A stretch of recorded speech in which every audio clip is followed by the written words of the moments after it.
Professor of Sedimentary Geology in the Department of Geography and Geology at the UWI, Simon Mitchell, has stated in an article recently that the multi-family housing development taking place in Jacks Hill, St. Andrew is potentially problematic. He zooms in to explain why. We say hello and good morning to Professor Mitchell. How are you this morning? Good morning to you. I am fine this morning, thank you. Thank you for speaking with us. Go ahead. Yeah, I think we've got to also look at this in the terms of, this is not a new sort of thing that we're talking about in Jacks Hill. I mean, you can go back many years, and Mr. Rafi Ahmad had concerns about this area, I would say 20, 30 years ago. Mm-hmm. And these concerns haven't changed, and that's really what the problem is. If we look at the area, people are probably aware of it, those that live in Kingston, because they can probably see most of it. You've got an escarpment, a series of mountains that rise from the Ligony Plain. And those mountains are there because there's a giant fault going through. And that fault zone, and it's not a single fault line, it's a fault zone, is something like 1.5 to 2.5 kilometers wide. And so it extends all the way there. In fact, it extends across the whole of Jamaica. Hold on, Prof. When you say a fault line, what are we talking about exactly for the folks who don't understand? Fault line. So what we're really saying is that we hear about faults, we hear faults produce earthquakes. This is a fault line which has produced earthquakes in the past and has had a lot of movement. So in other words, one set of rocks is moving against another set of rocks. And the fact you've got mountains beyond is an indication that the mountains have gone up. Now, when you look at how much those mountains have gone up, and it's over a long time, maybe something like 8 million years, so it's quite a long time, but they've gone up in the order of 12 kilometers. Think about how much that is. That is a very, very large amount. And so what you've got is you've got several faults that go through there, and those faults have broken up the rocks. So the rocks in there change quite rapidly as you go across, and a lot of them are very, very weathered. And you can see on this, you can see the nature of the weathered rocks. Now that has problems, and the problems are several-fold. Number one is that if you're going to put in infrastructure in there, whether that's roads or that's houses, you have potential problems in there because the rocks are weak, unstable. The ones we were looking at there are actually igneous rocks, or a lot of them were igneous rocks, formed actually in the heart of a volcano about 64 million years ago. But because of that, and because we're in the tropics, they get very, very weathered. So they become soft and change to clays. So there's a big problem in the stability of these sorts of rocks.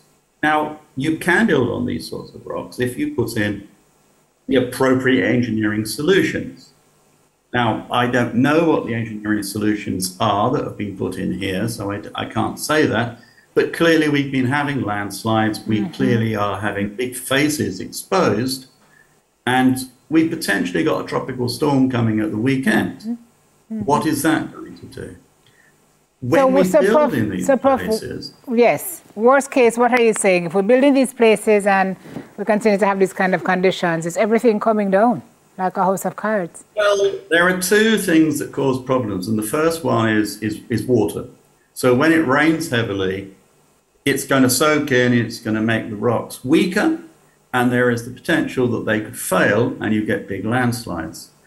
Equally, the water runs off, and the more buildings and tarmac you have up there, the more water that runs off, it's got to go somewhere.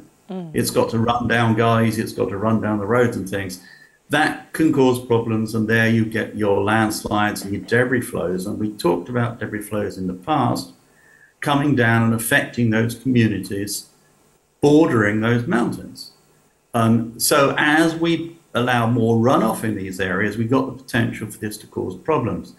So when developments are put in, we need to change the channeling of the water to increase it.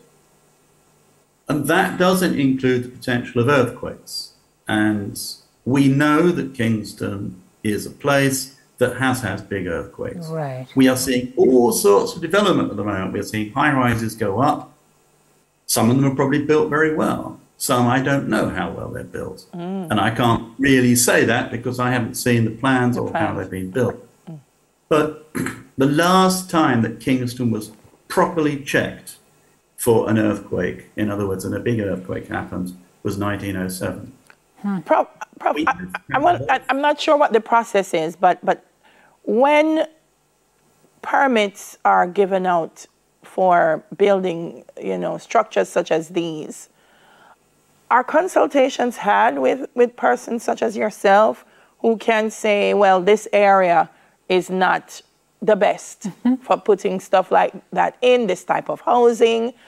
You're smiling. but does that happen? The way this should go forward is that the actual government agency responsible for this is the Mines and Geology Division.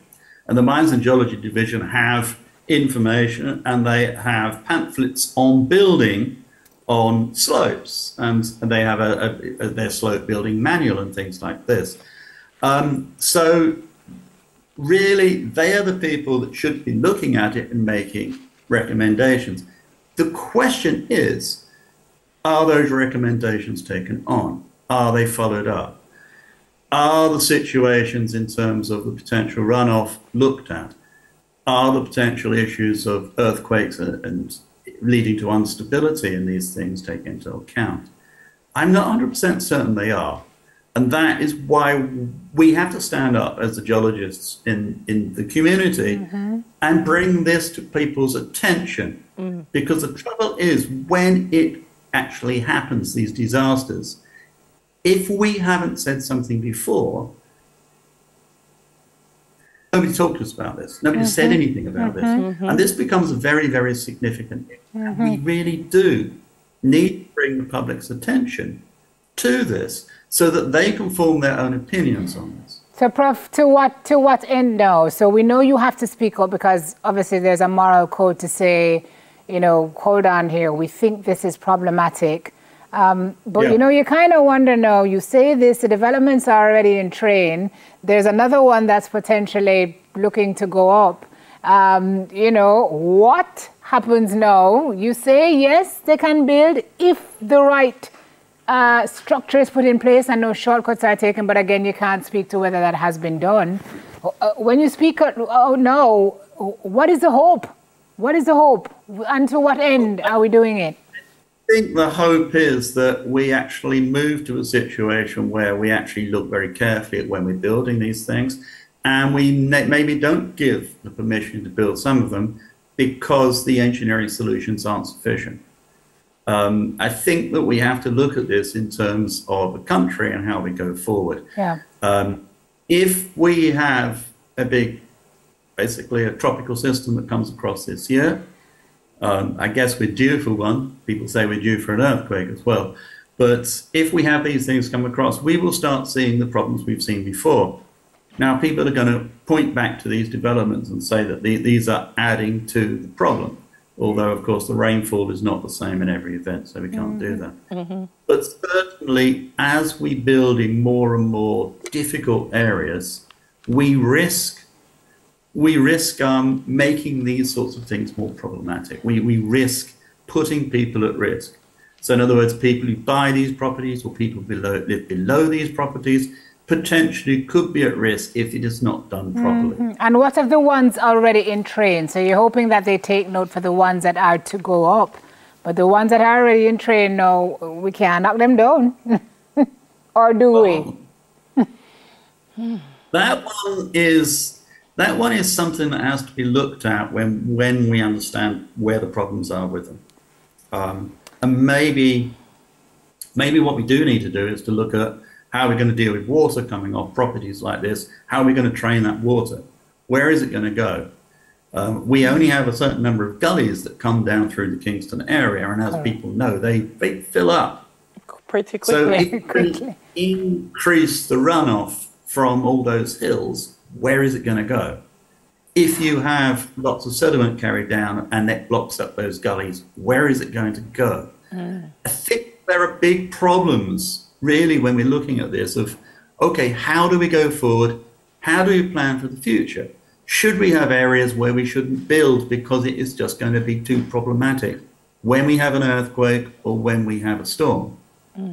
I know people own properties and they want to build on their properties and things, but I think that, you know, we as a country have to think about how we go forward to the future so that the people that are building these, people that are buying these, the people that are living near these are all safe when these sorts of things happen.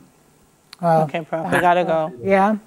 More questions and answers. Lots of questions that need answering. Thank you for posing them, Prof. We appreciate you being here this morning and for speaking out on such an important matter. I mean, these are people's investments, but more importantly, people's lives, you know?